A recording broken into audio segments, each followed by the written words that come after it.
Vamos por nuestra clase. Hemos visto varios ejercicios, ¿no es cierto? Ejemplos prácticos. Estábamos aquí en este desorden de, ¿no es cierto?, de explicaciones. Estábamos en los arrendamientos. Dimos un ejemplo.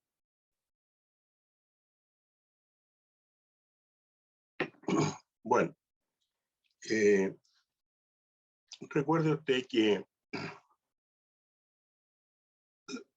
la NIC SP, ¿no es cierto? Para ustedes ya bajaron el volumen 1, 2 y 3, donde está la fuente de la información que la Contraloría, ¿no es cierto?, estudió para luego adoptar una normativa de resolución 16 para el sector público y resolución 3 para la municipalidad. Eso entonces es lo que nosotros disponemos, una resolución, una normativa del sistema de contabilidad general de la nación. La estructura que tiene este texto es, ¿no es cierto?, que inicia con el marco conceptual. Y ahí revisamos algunas cosas que son interesantes como punto de partida. Por ejemplo, el valor de mercado. ¿Qué se entiende por valor de mercado? Entonces vimos la importancia que tiene esta definición, lo mismo el valor razonable. Comprender que hay un mercado, no es ficticio y tampoco es imaginario. Las reglas del mercado están claras para todos y las leyes están para, ¿no es cierto?, para verificar que se cumpla esa definición. Recuerde, el valor de mercado es un precio no forzado, tanto para comprar como para vender. Entonces, no es simple el mercado. Hay ciertas reglas que si no se cumplen, están sancionadas por la ley. Entonces, ese valor de mercado es un precio sin coacción, sin presión, debidamente informado. Uno en comprar, el otro en vender. En un mercado activo, organizado. Eso hay que estudiarlo completo.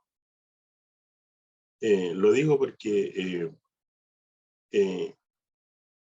las personas, ¿no es cierto?, cuando tenemos relaciones comerciales, a veces no se entiende o por política se transgrede las leyes. Como por ejemplo comprar servicio y pagar el día de la pera. Pagar cuando a uno se le da la gana. ¿Eso se puede hacer? Sí, se puede hacer. Pero va generando una huella de mala conducta. Y entonces cuando usted sale a comprar el servicio nuevamente, va a haber un proveedor que le va a vender, pero no al mismo precio. Ni en las mismas condiciones. Entonces, esas son las reglas del mercado. Eso es lo que permite ajustar el mercado. El mercado es aquel, por ejemplo, en la TAM, ¿no es cierto?, una empresa exitosa en sus inicios, producto del estallido social y producto de, no solo en Chile, en el mundo. Los ciudadanos salieron, ¿no es cierto?, a defender derechos y todo eso. Y después viene el tema de la pandemia. Entonces, hoy día una empresa como la TAM tiene serias dificultades de financiamiento y de continuidad. 1.600 millones de dólares pierde uno de los dueños está en riesgo de perder 1.600 millones. Entonces, eso es mucho dinero. Y esas son las reglas del mercado. Cuando hay ganancia, todos felices. Cuando hay pérdida, suceden estas cosas. Ahora, cuando una empresa pierde dinero, yo siempre les recuerdo que cuando pierde dinero una empresa, no solo pierden los dueños, pierde el Estado también. Deja de recaudar.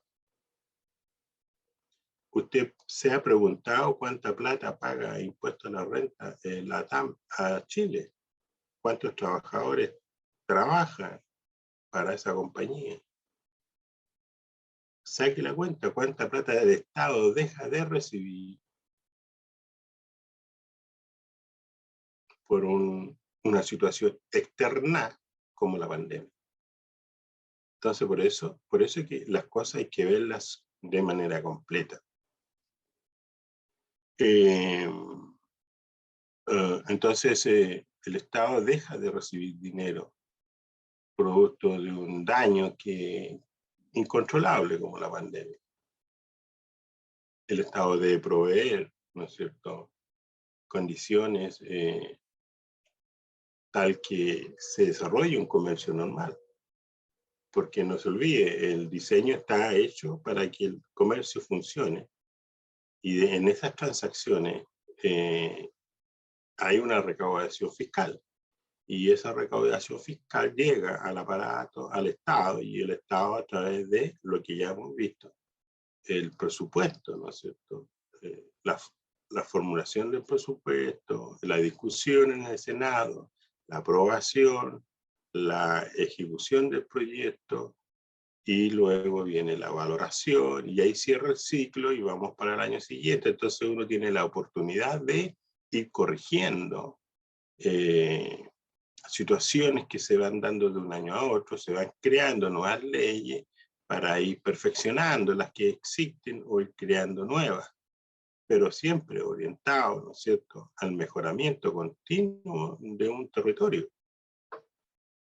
Entonces, si la línea aérea esta cae, no es la única, hay varias en el mundo que están con problemas de funcionamiento. Entonces hay que revisar la situación. Lo mismo pasa, por ejemplo, con la pandemia se podría agravar y bueno, ¿qué pasa con eso? La gente deja de usar el avión. Y también hay situaciones, no solo en la industria aeronáutica, hay problemas en el tema marítimo, en donde se necesita un puerto de mayor tamaño, ¿no es cierto?, que resistan estas olas de gran tamaño que de vez en cuando aparecen, pero generan un daño económico importante a la economía, dado que los barcos tienen que esperar que mejore el clima y poder atracar. ¿Por qué? Porque el puerto no da seguridad de soportar, ¿no es cierto?, ese movimiento. Entonces, uno puede pensar que los países requieren de políticas de inversiones continuas porque aparecen situaciones que si bien se sabían, se conocían, pero llega el momento de no poder seguir postergando eso. Lo mismo yo creo que en este curso lo señalé. Cuando yo nací, ¿cierto?, Chile tenía un per cápita de $800. Hoy día son de 25.000, un poquito más, dólares. Entonces, algo se ha hecho en estos 60 años. El país ha ido creciendo, está insertado en el mundo. Entonces, el estar insertado en el mundo requiere que sus ciudadanos tengan el conocimiento adecuado para comportarse como un país que pertenece, ¿no es cierto?, a un club de países civilizados, democráticos. Entonces, no es una cuestión simple. Los jóvenes que nacen en este país necesitan un entrenamiento, una educación que los haga competitivos para cuando sean mayores de edad. ¿Por qué? Porque se encuentran con un país abierto al mundo. Usted va donde quiere y vuelve cuando quiera y nadie le dice nada. Usted puede trabajar para cualquier parte, de cualquier país, para cualquier región, desde su casa si quiere.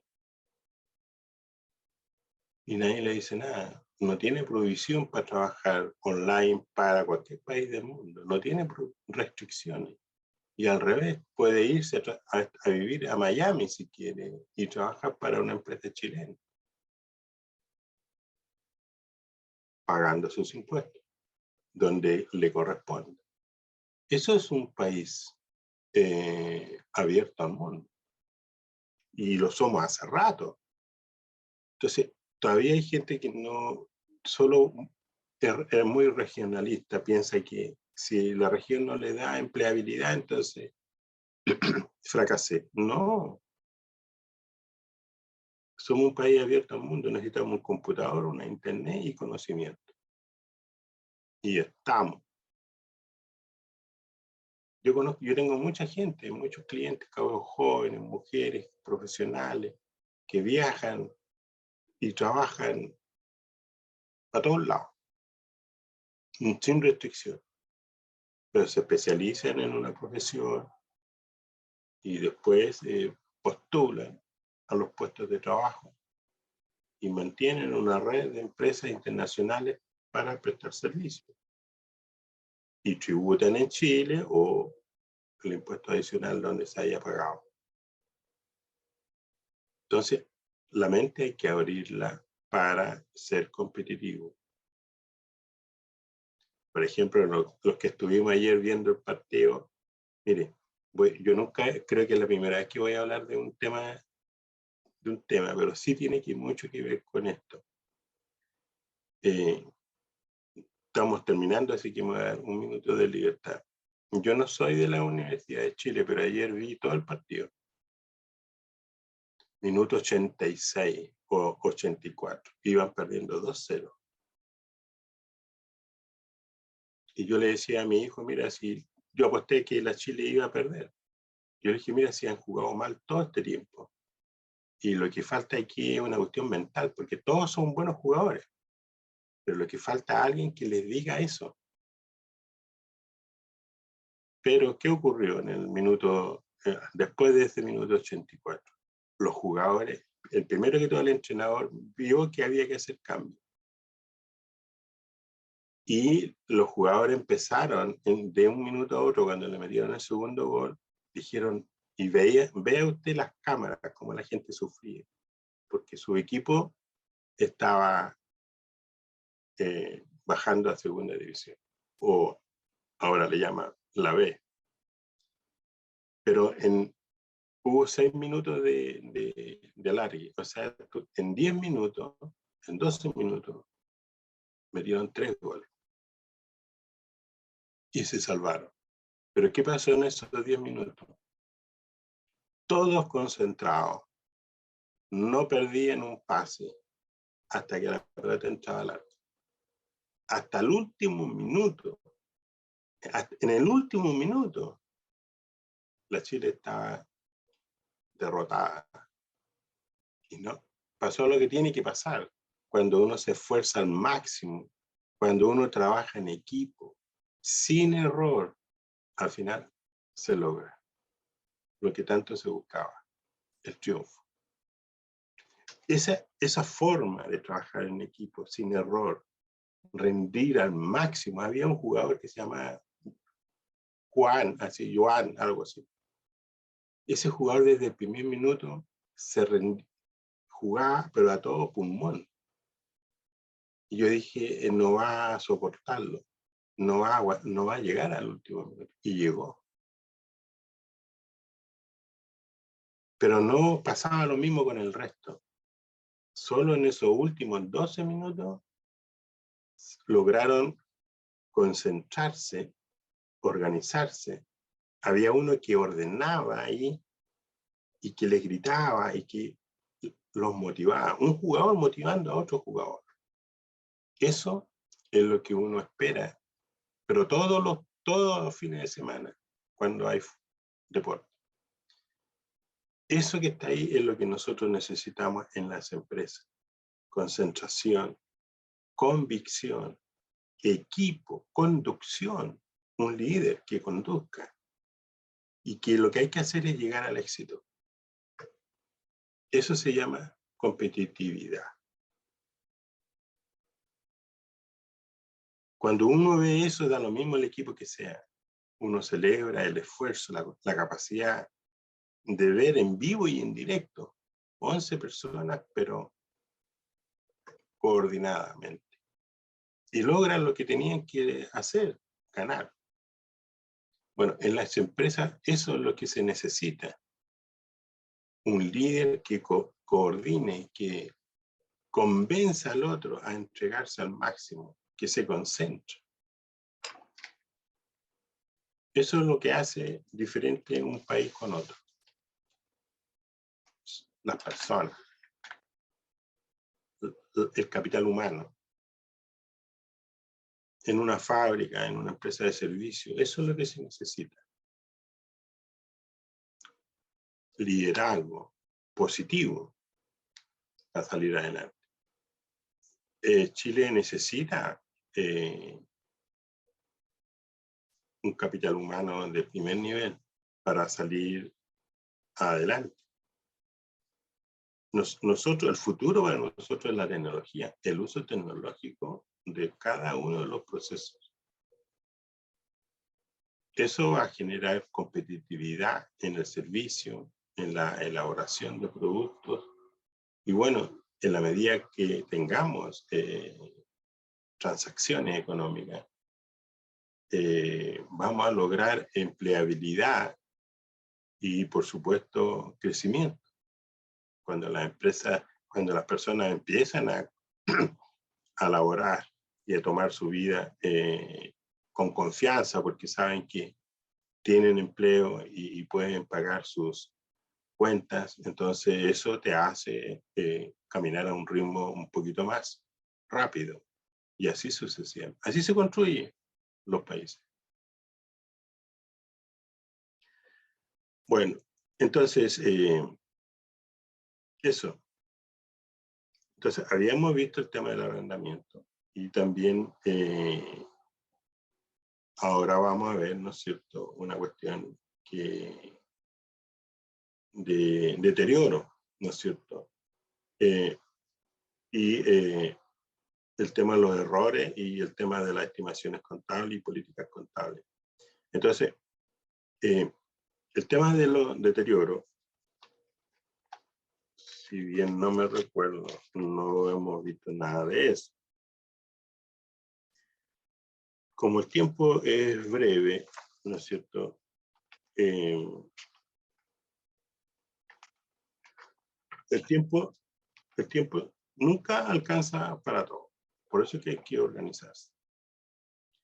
Entonces, el deterioro, ¿no es cierto? Nosotros tenemos unidades generadoras de efectivo y unidades no generadoras de efectivo. Entonces, lo primero que uno tiene que hacer es identificar aquellos activos que no son generadores de efectivo. Esa es la primera clave. Estamos aquí.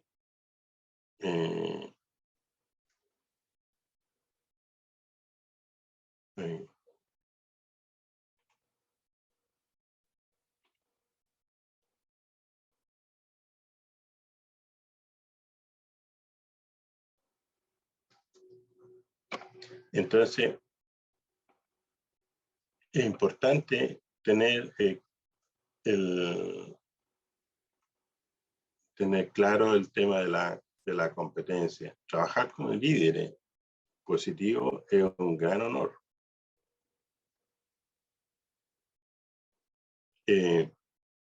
Me equivoqué. Deterioro, aquí, deterioro de los activos no generadores, deterioro de activos generadores y no generadores de efectivo. Entonces, lo primero que hay que hacer es identificar aquellas partidas que no generan efectivo y aquellas partidas que generan efectivo. ¿Por qué? Porque en la página 126 nosotros tenemos, por ejemplo, deterioro de activos generadores y no generadores de efectivo. Esto está relacionado con la NISP 21 y 26. Entonces, lo que hay que entender, ¿qué es lo que es un deterioro? El deterioro del valor es una pérdida en los beneficios económicos o en el potencial de servicio futuro de un activo adicional y diferente de las pérdidas por depreciación y amortización que se efectúa de manera excepcional. El deterioro puede afectar a los activos generadores y no generadores de efectivo. Entonces el deterioro va en ambos activos a buscar deterioro. Entonces la pregunta es, ¿por qué tengo que hacer el test del deterioro en aquellos activos? Bueno, piense usted que estamos en un balance y lo que yo necesito es reflejar en ese balance el valor real del activo. Entonces, ese valor real lo tengo que hacer todos los años. Y entonces esa medición, yo tengo que tener una política de medición de mis activos. Usted sabe cuáles son los activos que tiene, cuáles son los que requieren valoración. Y entonces ya tiene pensado, ¿no es cierto?, lo que va a hacer ahora en diciembre. Usted va a cerrar balance ahora en diciembre y tiene que aplicar la política para aquellos activos. Y para que haya deterioro, se tiene que producir primero la medición, la valoración del activo. Segundo, el balance del 31 de diciembre llega a su valor, usted le va a aplicar la depreciación. Y usted sabe que ya no hay corrección monetaria, lo que hay es valoración. Entonces usted va a depreciar, usted sabe que se deprecia mensualmente. Por lo tanto, el activo va a llegar a diciembre a un valor libro. Ese valor libro espera, ¿no es cierto?, esta medición. Entonces, ¿cuándo hay deterioro? Entonces tenemos que separarlo en activos generadores de efectivo y en activos generadores, no generadores de efectivo. Dos columnas. Y ahí coloca todas las partidas que usted necesita para medir. Entonces, para los activos generadores de efectivo, la medición, ¿no es cierto?, posterior dice que es al costo. Estamos en la página 126, si usted viene ingresando recién. Y vamos a transitar entre esa página, la 126, y la 49 de la resolución 3, donde tenemos ahí los bienes de uso. Entonces, en la 49, ¿no es cierto? Perdón, claro, la 49. En la 49 tenemos los bienes de uso. Entonces, la valoración posterior de un bien de uso, la valoración posterior de un bien de uso, ¿no es cierto?, dice que se reconoce al costo. ¿Y qué quiere decir eso? Bueno, que busca deterioro. Entonces, los bienes de uso, la valoración posterior de los bienes de uso se deberá efectuar por el modelo del costo. Ahí estamos. Entonces, el modelo del costo, en el cual el valor libro se compone por el valor inicial, incrementado por todas las erogaciones capitalizables en que se incurra, menos la depreciación acumulada y el monto acumulado a las pérdidas por deterioro del valor a lo largo de su vida útil. Entonces, al costo, eso es la política, valoración posterior. sabemos que la depreciación es por componente. Entonces, la depreciación es por componente. Después tenemos, ¿no es cierto?, el deterioro en la página 55. Para la aplicación de deterioro, se debe considerar lo establecido en la norma de deterioro de activos generadores y no generadores de efectivo.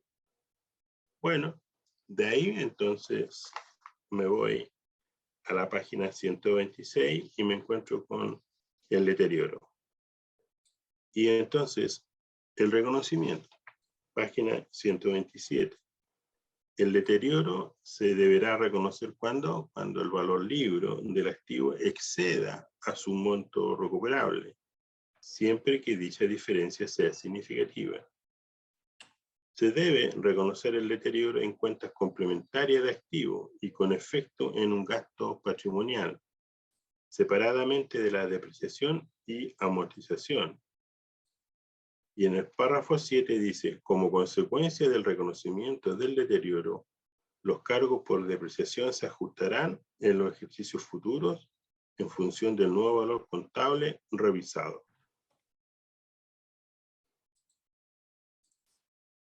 La valoración, el monto del deterioro corresponde a la diferencia entre el valor libro y el monto recuperable del activo. Y después dice, el monto recuperable del activo es el monto mayor entre su valor razonable menos los costos necesarios para la venta y su valor de uso. Y en el párrafo 10 dice, el valor en uso se determina de acuerdo a si el activo es generador o no generador de efectivo, para lo cual la municipalidad desarrollará criterios para poder ejercer un juicio coherente de acuerdo con sus definiciones. Si el valor en uso del activo no excede de forma significativa a su valor razonable, menos los costos necesarios para la venta, puede tomarse este como valor recuperable del mismo. Eso está en el párrafo 11. Entonces, en este tema tenemos mucho que conversar.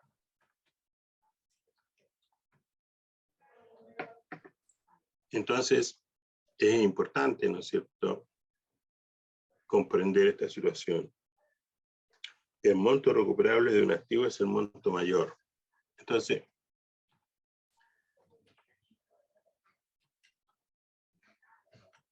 habíamos visto entonces, ¿no es cierto?, esto en ejemplos que había planteado.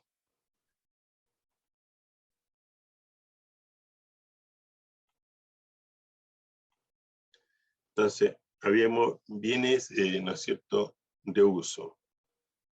Y habíamos dicho entonces que el bien de uso es igual al valor actual, ¿no es cierto?, de los flujos que éste genera. Y habíamos calculado, ¿no es cierto?, este bien de uso, ejemplo, de una antena. Que uso aquí en la pantalla.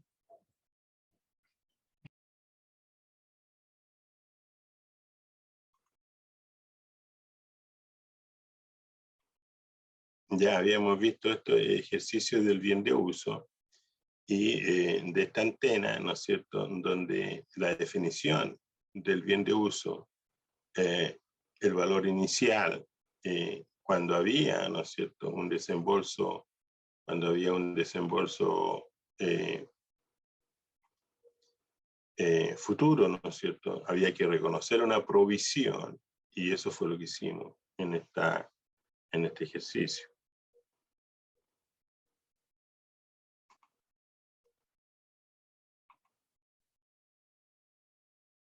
Y ahí lo contabilizamos.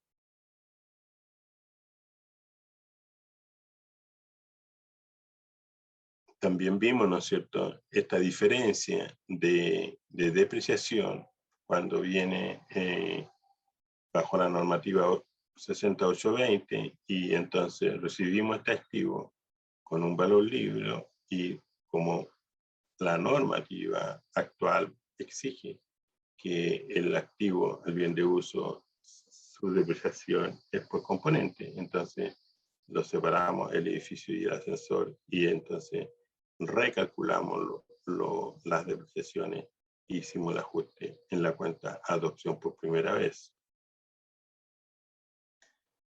También vimos el tema de las propiedades de inversión, ¿no es cierto?, donde la norma habla de que tenemos una valoración inicial al costo y la valoración posterior es a valor razonable. Y el valor razonable, la normativa lo define como el avalúo fiscal o el valor comercial. Usted elige. También dijimos de que si usted elige el avalúo fiscal a la fecha de la convergencia, puede en el futuro cambiar la política con respecto al, ¿no es cierto?, a la medición del bien de uso, en este caso propiedades de inversión. La puede cambiar a la tasa comercial. Sin embargo, si usted toma como política a la fecha de la convergencia medir estas propiedades de inversión a tasación comercial, no puede en el futuro volver a una medición de tipo avalúo fiscal. Entonces, si nosotros ahora, al 30 de diciembre, 31 de diciembre del 2020, usted recibe una propiedad de inversión, la tasa, ¿no es cierto?, la tasa, bueno, reconoce su mayor valor.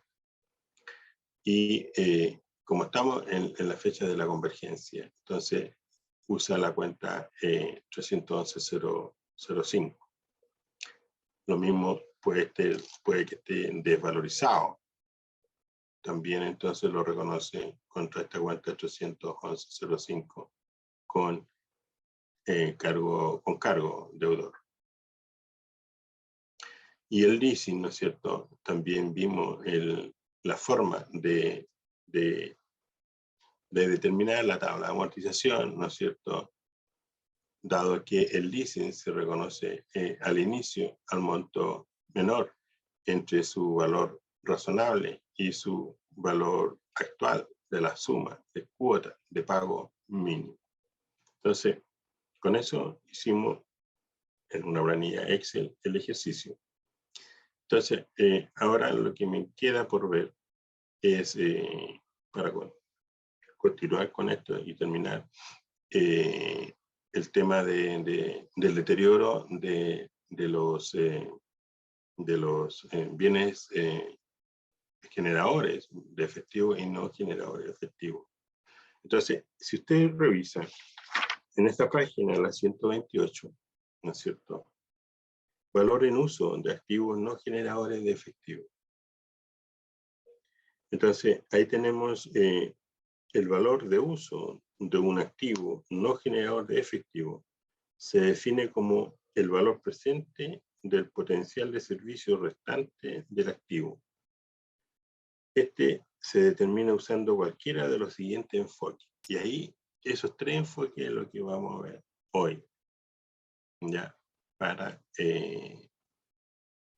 concluir, ¿no es cierto?, con un conjunto de ejercicios que hemos ido explicando de acuerdo a lo que se ha ido proponiendo en la resolución 3.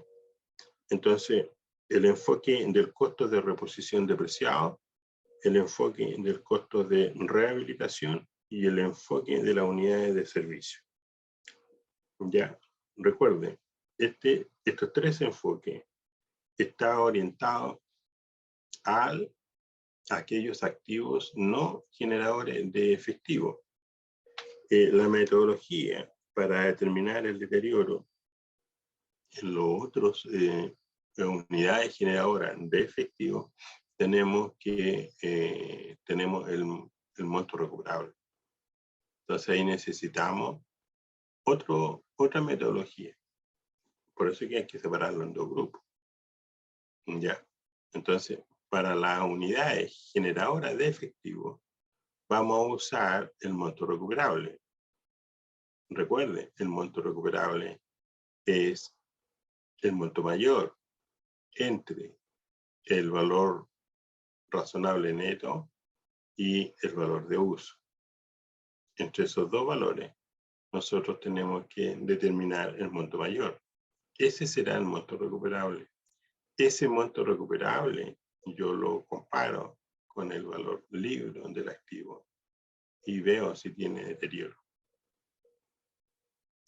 En cambio, en las unidades no generadoras de efectivo, tengo 3 enfoques para determinar su deterioro. Y eso es el enfoque, ¿no es cierto?, del costo de reposición depreciado. Ese es uno. Enfoque del costo de reposición depreciado. Enfoque del costo de rehabilitación. Y el enfoque de las unidades de servicio. Cualquiera de esos 3 enfoques me sirve para determinar si un activo no generador de efectivo está deteriorado. Así que esa es nuestra tarea del día. Eso lo vamos a ver un poquito más adelante. Vamos a ir avanzando con esta presentación. Entonces,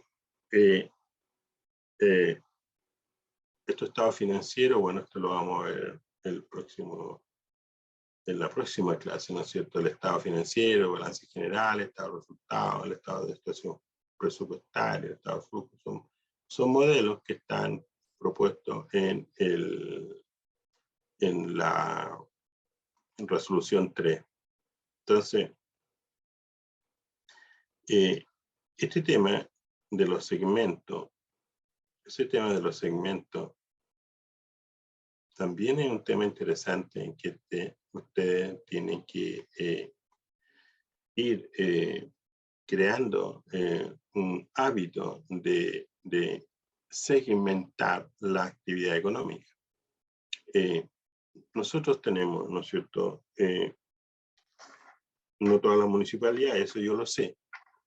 Y lo que sí, entonces, por ejemplo, la norma me dice, ¿no es cierto?, me dice que la actividad propia, la gestión financiera de la municipalidad es un segmento. Entonces ahí tengo un segmento. Si yo tengo el cementerio, otro segmento. Si yo tengo salud, otro segmento. Si tengo educación, otro segmento. Total. Entonces aquí yo voy a tener activos, pasivos, ¿no es cierto?, patrimonio, ingreso y gasto en los segmentos. Entonces es como, ¿no es cierto?, dividir el balance en 4 partes. 1, 2, 3 y hay 4. Estoy separando los activos y acá lo mismo. 1, 2, 3, 4. Y el estado de resultado es exactamente lo mismo. Entonces, si usted va a los segmentos, ¿no es cierto?, donde está ahí mismo en la resolución 3, los segmentos son, ¿no es cierto?, activos, pasivos, ingresos y gastos, que entonces representan la actividad económica de la entidad. Porque supongamos que yo quiero saber, oye, ¿cuánto es lo que la municipalidad rinde, ¿no es cierto? Solo aislando de la salud, la educación y cementerio. ¿Cuánto es? ¿Cuánto rinde? ¿Cuáles son sus indicadores de rentabilidad, ¿no es cierto?, de endeudamiento, de pronto pago proveedores? ¿Cuánto? De su prestación de servicio. Entonces, una municipalidad que prepare y presente su estado financiero deberá aplicar esta norma para presentar su información financiera por segmentos. Se ha definido que los segmentos en el sector municipal corresponden a la gestión municipal, ese es uno. Y los servicios traspasados de educación, salud y cementerio. En el caso de que solamente exista gestión municipal, no se deberá presentar la información requerida en esta norma. Entonces, para aquellas municipalidades que tienen estos segmentos, deberán presentar, ¿no es cierto?, su segmentación. En caso de que los estados financieros consolidados y los estados financieros separados de la controladora se presenten conjuntamente, solo será necesario presentar la información segmentada correspondiente a los estados financieros consolidados. Un segmento es una actividad o un grupo de actividades de la entidad que son identificables y para las cuales es apropiado presentar información financiera separada con el fin de evaluar la gestión pasada de la entidad en la consecución de su objetivo, tomar decisiones respecto a la futura asignación de recursos y reforzar la transparencia en la presentación de su información financiera y cumplir con la obligación de mejorar su rendición de cuentas. Entonces, eso es el objetivo de los segmentos. Entonces, a los usuarios les interesa mucho. Por ejemplo, supongamos que usted tiene el control sobre salud, ¿no es cierto? Y para eso tiene recursos y tiene obligaciones, que es la asignación de los recursos. Y el resultado de ese segmento es negativo. Recuerde,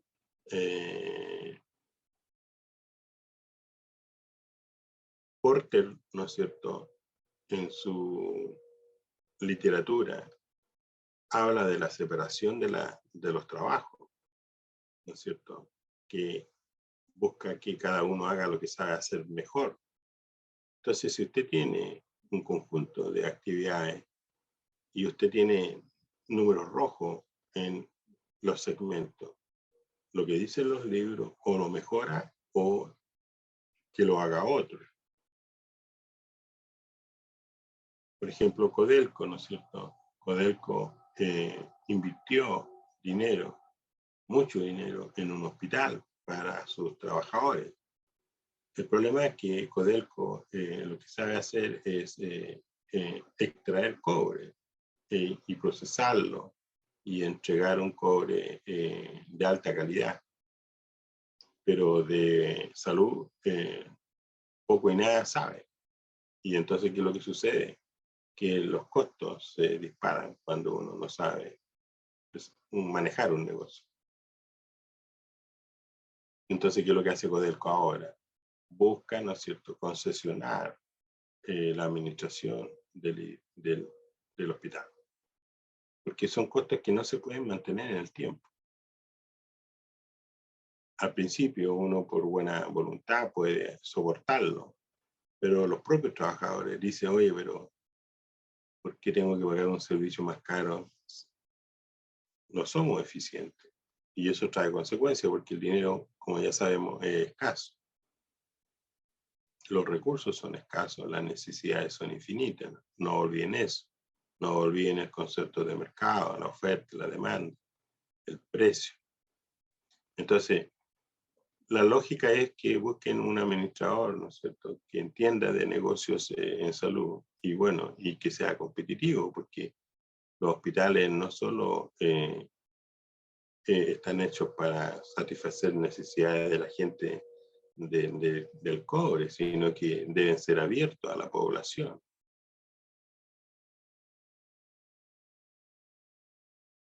Entonces, eso es.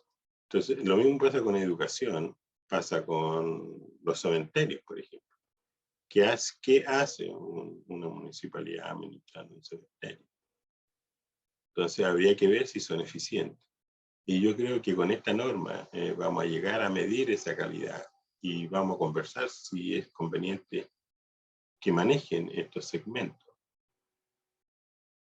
A lo mejor se necesita una nuevas leyes que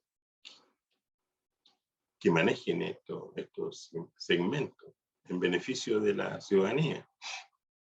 Por ejemplo, voy a decir algo bien así, pero ad hoc, ¿no es cierto? El servicio legal, ¿no es cierto?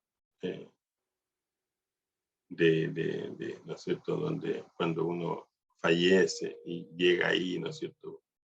Los cuerpos se demoran años en entregarse. Entonces, o meses, o muchos días. Entonces, la familia afectada, entonces hace rato que viene con esos servicios mal prestados. Bueno, ¿y por qué no lo hace el servicio privado? Entonces llegan las cosas a una torpeza tal que no da para más. Entonces, por eso el mercado te ve la gente, no, si falleció, nos mataron y todavía no me entregan su cuerpo. El servicio médico legal, ¿no es cierto? No tiene un servicio a los tiempos actuales. No tiene la capacidad. Y así. Entonces, las recomendaciones son liberar y no concentrar actividades en las cuales usted no tiene las competencias. Bueno, información a revelar sobre participación en otras entidades, información a revelar sobre partes relacionadas, hechos ocurridos después de la fecha de presentación, estado financiero conciliado y estado financiero separado. Entonces, esto lo vamos a ver más adelante. Bueno, ejemplos de normas específicas de la municipalidad. Las normas específicas, ¿no es cierto?, están por ejemplo, en la NISP 16, propiedades de inversión. Los ingresos en la NISP 9, beneficio de los empleados, la 25. Los instrumentos financieros en la 28. Ingresos de transacciones sin contraprestaciones en la 23.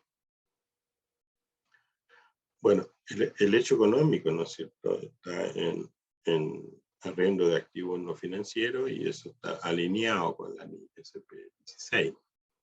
Y así, venta de servicio, el gasto personal.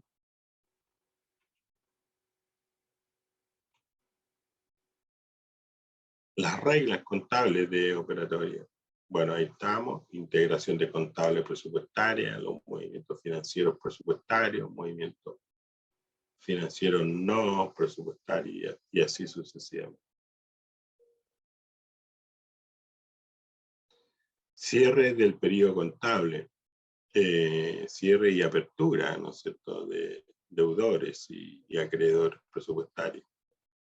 Entonces aquí las cuentas de deudores y acreedores, ¿no es cierto?, que muestran la ejecución del presupuesto de un año, deben quedar saldadas al término de cada ejercicio contable. Cierre las cuentas de gestión económica y cierre las cuentas de remesa e intermediación de fondos. En este manual de procedimientos contables, la 59.549 del 2020, es un texto, ¿no es cierto?, donde me sirve de guía para, ¿no es cierto?, para poder, ¿no es cierto?, iniciar el proceso de la convergencia, donde se cierran cuentas, ¿no es cierto?, de deudores y acreedores presupuestarios. Bueno, ahí tenemos el ejemplo donde podemos, ¿no es cierto?, trabajar en base a este texto.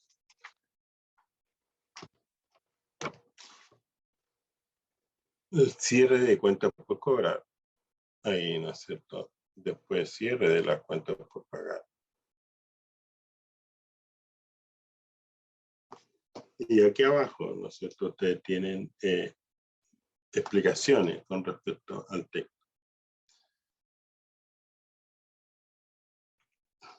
Movimientos de cierre, entonces.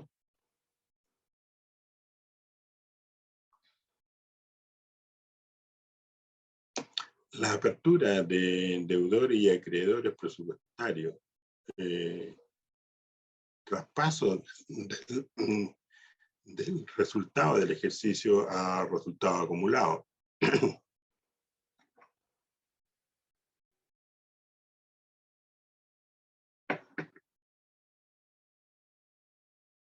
Entonces, aquí tengo entonces las cuentas que tengo que hacer, los ajustes, y acá la apertura de deudores y acreedores presupuestarios, donde deben traspasarse las cuentas.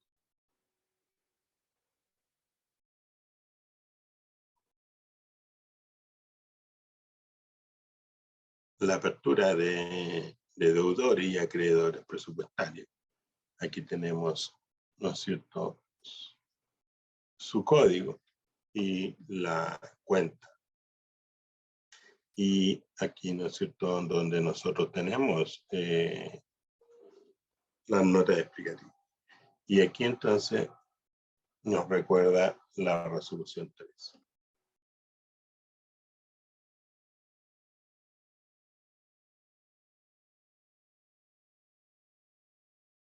Entonces, operatoria contable contenida en el capítulo 4 de la resolución 3. Entonces, como vemos, ¿no es cierto?, es un manual, es una guía que nos lleva a facilitar, ¿no es cierto?, el registro contable. Yo le he comentado a ustedes que nosotros, las municipalidades, debemos tener, al tener este cambio de NISP, esto nos va a permitir medir rendimientos y obtener, medir, comparar, ¿no es cierto?, medir rendimiento con respecto a la gestión contable, medir la eficiencia o la ineficiencia del tema de las tareas que uno hace periódicamente, los errores que se cometen, hay que medirlo anualmente. Y crear una política de incentivo de cero error. Y eso se logra solo, como partimos en la mañana, señalando, ¿no es cierto?, con liderazgo, con personas concentradas, con un objetivo común. ¿Cuál sería el objetivo común? Cero error. Porque la contabilidad es muy importante para la gente que toma decisiones y si la contabilidad no está al día, la persona que tiene que tomar decisiones las toma bajo otro método, ¿no es cierto? Entonces, la contabilidad deja de importar a las personas que toman decisiones. Eso tiene que cambiar. En su definición, la contabilidad sirve para la toma de decisiones. El tema está en que las personas no toman decisiones en base a estos documentos. ¿Y por qué? Bueno, primero porque no están al día. Siempre tiene un diferencial muy importante en el tiempo. Entonces, yo necesito tomar las decisiones ahora. Entonces, se hacen planillas de gestión fuera de los estados financieros. Al final usted termina trabajando 2 veces o 3 veces. Y por eso es que se atrasa todo. No, hagámoslo en la planilla Excel, más fácil, hagámoslo flujos, más fácil. Cuando en realidad el sistema contable, si tuviera la contabilidad al día y estuviera bien ingresados los datos, ese sería la fuente de la información para la toma de decisiones. Entonces, traspaso del resultado del ejercicio del resultado acumulado. Y ahí estamos, entonces, eso estamos, ¿no es cierto? ¿No es cierto? Cuando estamos cerrando el ciclo. Entonces, para la aplicación del presente procedimiento se debe considerar lo establecido en la operativa contable, capítulo 4. La cuenta, ¿no es cierto? Aquí, 311.03, resultado del ejercicio, originado por el cierre de las cuentas de ingresos y gastos patrimoniales, debe ser traspasado a la cuenta 311.02, resultado acumulado.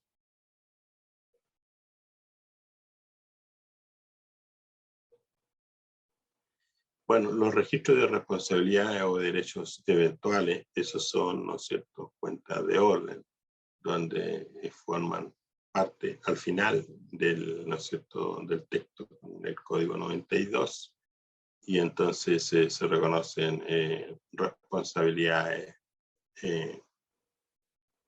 con terceros o deudores con la municipalidad.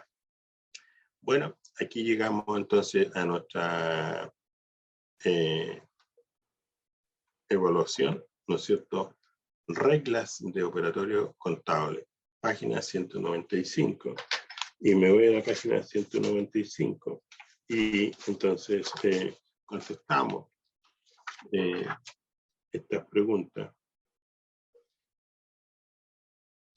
Bueno, el marco conceptual en realidad está en la página 13. Y para responder la pregunta 1. Y estamos aquí. Aquí vamos a poner puntero. Ahí. Entonces, ponga a prueba su conocimiento.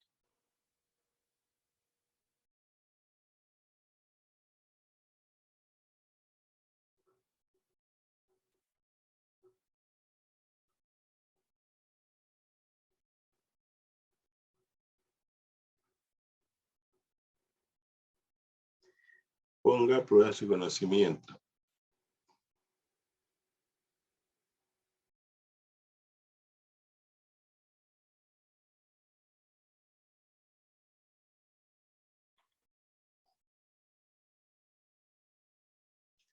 Como ven, son las 10 de la mañana y ya estamos poniéndonos a ritmo con un buen día lunes, ¿no es cierto? Y no se olvide que esta cuestión es en equipo y son solo 5 preguntas y ya estamos en el manual, ¿no es cierto? Resolución 3 del año 20, texto emitido por la Contraloría General de la República y que representa nuestro manual de políticas contables para el sector municipal.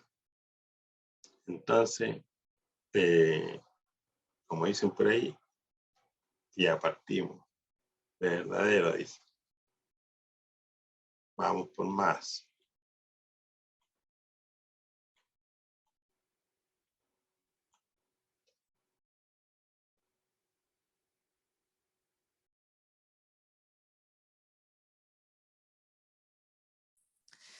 Profesor, le habla Millaray Carrasco de la Municipalidad de La Serena. Es verdadero. ¿Qué es lo que es verdadero? La pregunta número 1, cuando establece marco conceptual, puede proporcionar orientación en ciertos aspectos de la información financiera no contemplada en otras normas. Eso está en la página 3 del documento, de 5 del que estoy documento que estoy leyendo yo, párrafo 2. Muy bien. Muy bien, Millaray. Millaray. Sí, Millaray Carrasco, Municipalidad de La Serena. Muy bien. ¿Y cómo está La Serena? ¿Cómo está el día? Nublado como siempre, la verdad es que todo Chile mucho calor y La Serena sigue nublado, pero fresquito, así que estamos bien. Pero de la tarde no se despeja. Muy poco, la verdad es que abriga Ah, un rato y después sale viento, nube, pero bastante agradable en general, agradable. qué bueno. Lo esperamos cuando quiera, profesor, por acá. Bueno, muchas gracias. Una vez estuve ahí haciendo una clase y llegué a uno, bueno, como siempre uno se baja del avión, el bus, el taxi está ahí, vamos, profesor Torres, ya listo, vamos, nos fuimos a un hotel. Y yo al otro día tenía clase en la mañana temprano. Y entonces, bueno, como llegué un poco tarde, salí a comer, pues entonces, y me llegó la noche. Pero salí nomás, entré, como te digo, el hotel me dejó, el bus, el taxi me dejó ahí a la entradita. Yo no me di cuenta de nada, me pasaron la llave, entré, saqué mis cosas. Después salí a comer. Y para cometer el error, salir a comer afuera del hotel. Y bueno, salí a comer, pues. Y cuando quise volver, no sabía dónde estaba. Y tampoco sabía, porque habían carabineros y todo, tampoco le podía preguntar la ubicación del hotel porque no sabía en qué hotel estaba. Y ya era, y mi celular, para más remate, estaba descargado, así que eh, al instinto, le juro que estuve como 2, 3 horas caminando, buscando el hotel, hasta que lo encontré. Así que al otro día, cuando fui a hacer la clase, ya usted se imagina, no había dormido nada, estaba cansado, no podía sentarme en un lugar por el frío, por el refresco, qué sé yo, y menos por la delincuencia. Bueno, en esa época no era como tanto como ahora. Fue un desastre. De ahí nunca más dije, no, primero voy a registrar todo donde voy y donde todo lo vacío. No, fue Tiene, muy tiene que duro. regresar entonces, profesora La Serena, para que se saque ese mal recuerdo. Sí, fue un Lo desastre. esperamos, lo esperamos. Y gracias.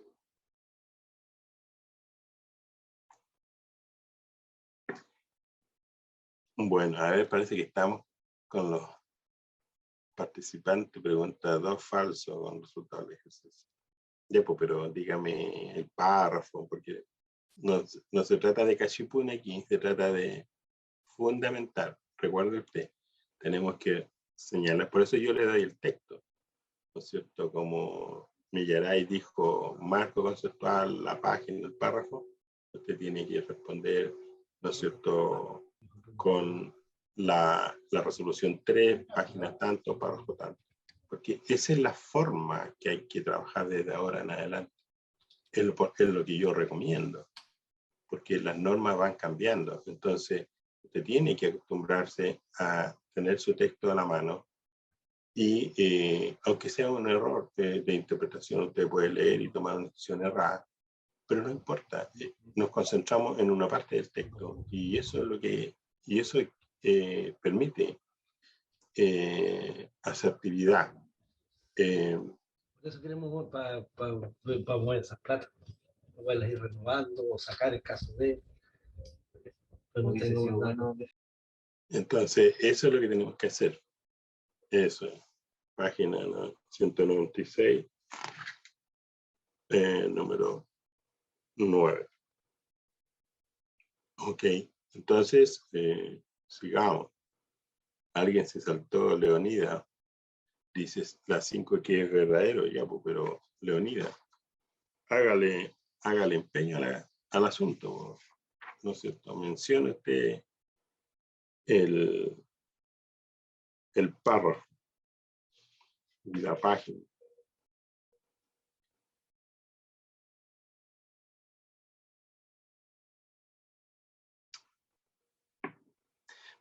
Mientras vamos respondiendo, yo le voy a ir contando cosas que son parte de mi experiencia. Mire, como consultor de empresa, antes del estallido social iba a las oficinas y yo más de 25 años es lo mismo. Entonces, yo soy de aquellas personas que escribe, que graba las conversaciones y que siempre le recomienda a los participantes tener el texto. Entonces, en una oportunidad había una reunión sobre una situación de liquidez de la empresa. Entonces, y todo como que había que factorizar y, ¿no es cierto?, resolver el problema de liquidez. Entonces, la pregunta que uno se hace, bueno, ¿cuál es el costo de la factorización?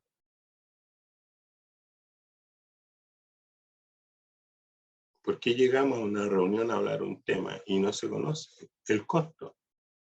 ¿Cuánto fue el costo el año pasado? ¿Cuánto se facturó?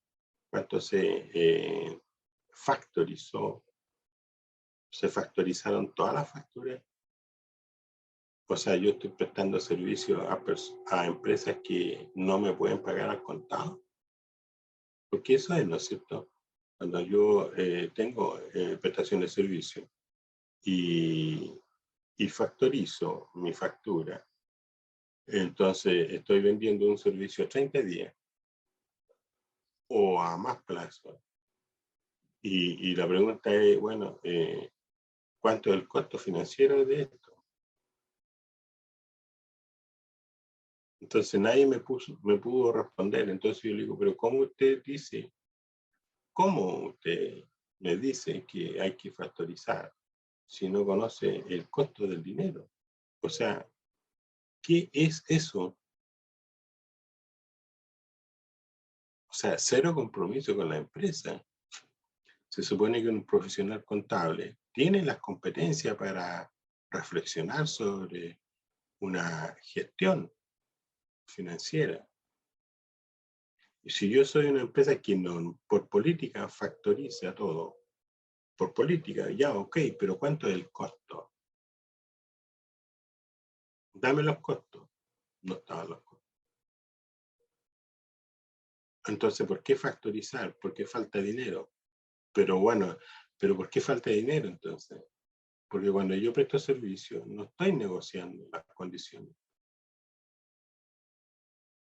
¿No es cierto? Al contado, a 30 días, 60. Esos son los precios. Entonces, no hay incentivo al pronto pago. O sea, págame al tiro y yo te hago un descuento.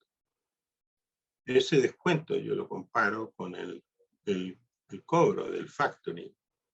Y bueno, y ahí me ajusto. Pero, ¿por qué tengo que factorizar todo? El factoring es carísimo. Tiene un costo por administración, tiene un costo financiero por el préstamo y tiene una retención, que es plata que tampoco tengo. Entonces, tengo que tener razones muy bien justificadas. Entonces, cuando la persona te dice, no, pero que hay que factorizar porque falta poca, porque no tenemos plata, eso no es válido con una persona que tiene 4 o 5 años de universidad. Bueno, vamos aquí entonces, ¿qué pasa?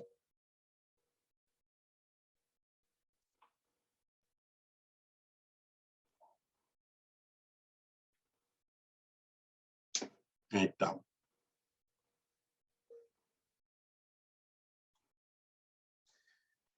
Entonces, claramente, ¿no es cierto?, el marco conceptual y después tenemos el resto de las preguntas.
A ver, Lorena, veamos esto. Vamos a la página 116, párrafo 6.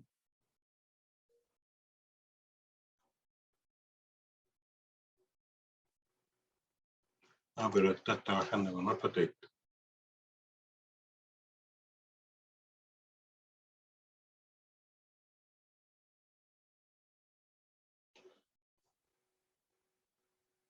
Sí, pero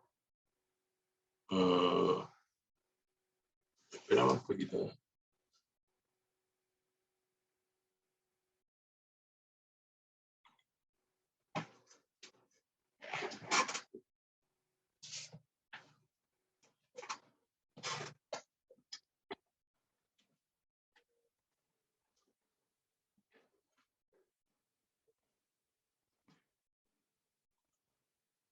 Estás trabajando con el texto de la biblioteca, vamos a ver. 116.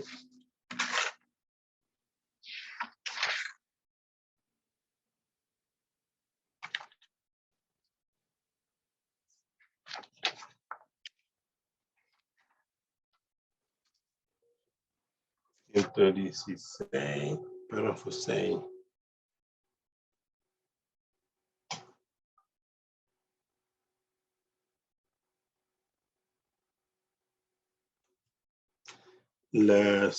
Aquí está, las operaciones.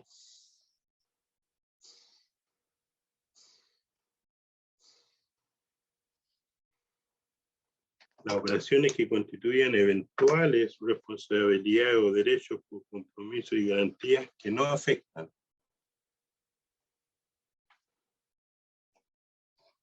¿No es cierto? Y que no afectan la estructura patrimonial deben reflejarse en las cuentas o registros especiales habilitados para estos efectos.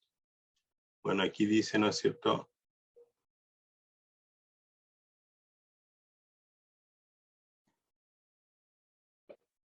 Aquí dice, ¿no es cierto? Deben reflejarse como un activo y los derechos y en pasivo la responsabilidad. Por lo tanto, es falso. Ya, no verdadero.